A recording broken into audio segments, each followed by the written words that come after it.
Hi, Kate. This is Vince from Paranormal Conviction. How are you? I'm good. Oh, good, good. Listen, thanks for reaching out. I just wanted to uh, thank you so much for contributing once again. I'm going to tell the audience. Kate contacted me, and she told me she had some more stories. Kate was one of our first guests, and so I said, yeah. I called her back, and this segment is going to be about dreams. So tell me about the first dream was. Tell me about the dream about India. This was very strange for me. I had not had really anything like this before.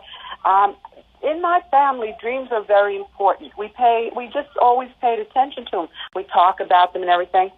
But this night, I was just asleep. It was a regular night, and I woke up probably 5 o'clock in the morning, early morning, sobbing, crying, quite distraught.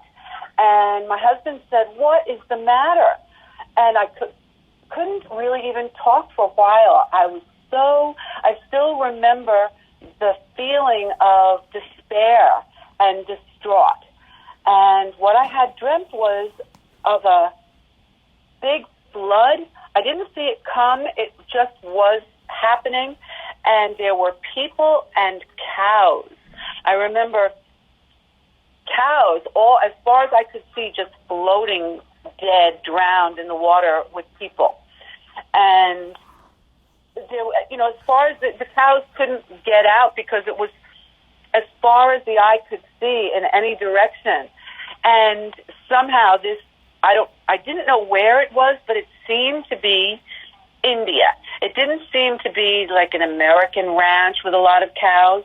And I believed I saw people in what I considered dressed as Hindustanis, people in India. And I was so upset, and just my husband kept saying, "Are you okay? Are you okay?" And I was like, "Oh, it's horrible. It's terrible." And just, it took me maybe a half an hour to stop crying and sobbing. And to this day, and that has to be 40 years ago, I can feel it still in my heart. How many years ago did you say? 40? 40?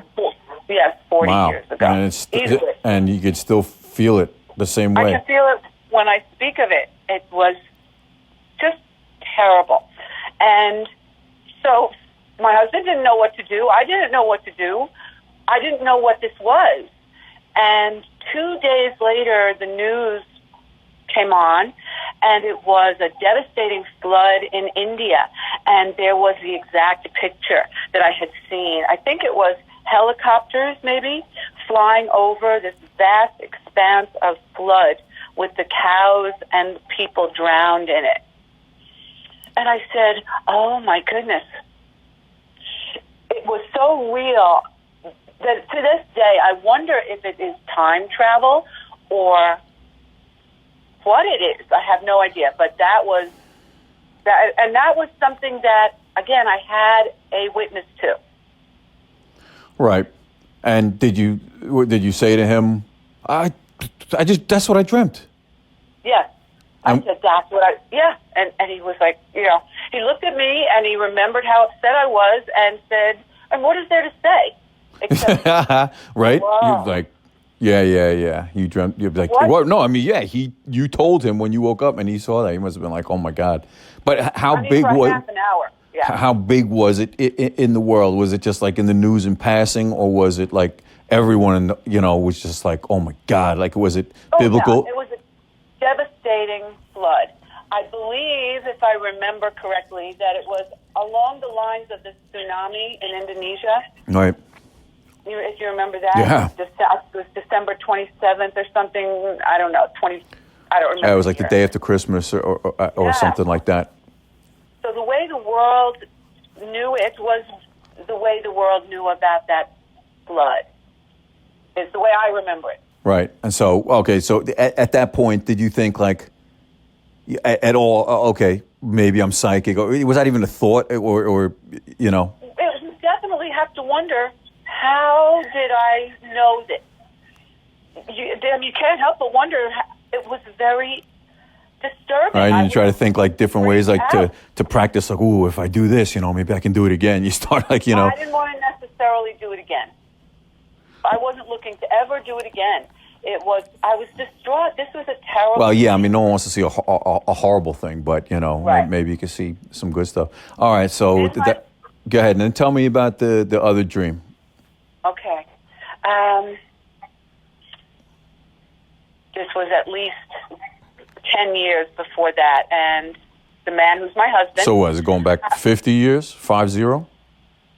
It could be. Okay. Yeah, it could be, yes. So my husband and I had just started seeing each other, and I was living not with him, and I was living in a situation I didn't even have a phone. Had only really met his family once or twice, perhaps. It was very early in our relationship. And I woke up from sleeping with a reminder of a terrible dream that had to do with his eldest brother. And disturbing, again, very disturbing, but this was before. So I would have to say that the India dream was, again, this was the first time this happened to me, and very disturbed that his brother had been in a car accident. So I went to the corner, wherever the local phone was, and called and said, I don't know why I'm calling and telling you this, but I had this terrible dream that your brother was in a bad car accident and was having his legs operated on. And he said he's on the operating table as we speak.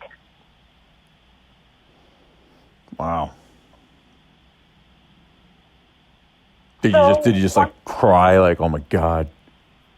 Well, for me, it's I don't know, like all the air goes away, and there's a stillness of whoa. That's all I can say. Yeah. Right. What do you say? Then I wonder, like, what's the good of this? What is the good of having this information? Exactly. When I called him, maybe I was thinking, tell your brother not to drive. And I had an image, it turned out it was on the freeway. And as I recall, you told me before, it was, so this was a long time ago, and you didn't have a phone, there was no cell phones or whatever, and you had to go out of the house and get in your car and drive to a phone somewhere to tell him. Yeah. You said the dream, it was that urgent. I don't know what the word is. Urge. It wasn't like it was an urge. It was just that it was so strong that it wasn't just for me. I had to tell somebody. So how was he? What happened? Your boyfriend said he's on the operating table right now. What happened? What accident did you see, and what happened in reality? In reality, there were the brother and his girlfriend driving down the thruway, and I don't know what. I remember an accident, and then I remember. Then this is what I remember from the dream: an accident, and oh my goodness, and then, or probably I said, oh my God, or some such, and then taking him to the hospital and operating. That's what was in my dream, but it's, I don't know how to explain a dream that's not a dream. And what happened in reality? The same thing? The girlfriend was driving. They were in a horrific accident. They were not in the neighborhood where we were living. They were in another area. And so the hospital was not anywhere near us. It was in another city. And they took him to the hospital there, not where we were. But what was the accident? A car accident. A terrible car. And I don't know to this day what the accident was. Okay, but he was in a horrible car accident. His legs were damaged, and they took him to a hospital.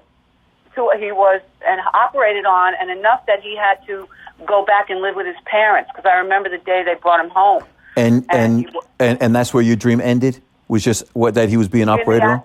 All right, exactly. So right, the question is, why did I have to get this message this way, right? Because you went right out, called him, you couldn't have stopped it, right?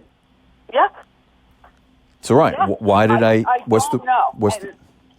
Could be just you. it's Could be like- if you ever developed psychically and you were younger at the time. Maybe it was like a training thing, or like when people first figure stuff, it just comes to them. And Yeah. you know what I mean. It was like a Yeah. precursor or something. So when the India flood dream happened, that's when I said you should be paying attention. And at that point, I had been doing transcendental meditation for many years, and realized that it allows my brain to rest. That's why you do transcendental. You actually let your brain rest. So I continued that, and I think that that's why things that happened down the road didn't frighten me, but made me continue to observe to get to where I am now. Did you have any other vivid dreams? Like that, or were those the two that really stood out the most? Yeah, no, I don't remember having. I have vivid dreams, but nothing precognitive. Right. I don't think so. But my dreams are very real, and I have places that I go that I, recurringly go to. Right. And, but I'm sure most people have that. A dream is great. Dream is great. You get to go to another world every single night. It's really cool. Some people say that they never dream. Well, yeah, some people don't dream as often, and then eventually you do. And I think, from what my understanding is, that you always dream. Just some people don't remember them as much as others, and some a lot less. But apparently, like you do, like your dream has to go into some type of reboot, and it never stops working. So some people just remember it better. It's just the way they're wired, whatever. But as far as I understand, everyone dreams. And it could be crazy emotional, crazy happy, super fun, crazy scary, and it's another world every night. Every night. Have you ever had a precognitive dream? No, nothing that stand out like that, like your story. No, okay. But thanks for asking. All right, so but those are great. Those are great stories, Kate. Okay. Yeah. I'm happy to share because, as I said, I don't want people to be afraid of the other side. I watch a lot of these ghost hunter things, and as soon as they get some response, they are frightened. And Fear is such a crazy. I was thinking about this the other day. It's such a crazy emotion because we all have it to a degree, and you got to have it for survival. I mean, it's there for a reason, and yet at the same time, you waste so much time on it. It's crazy. So anyway, all right. So thank you so much. Yeah, absolutely.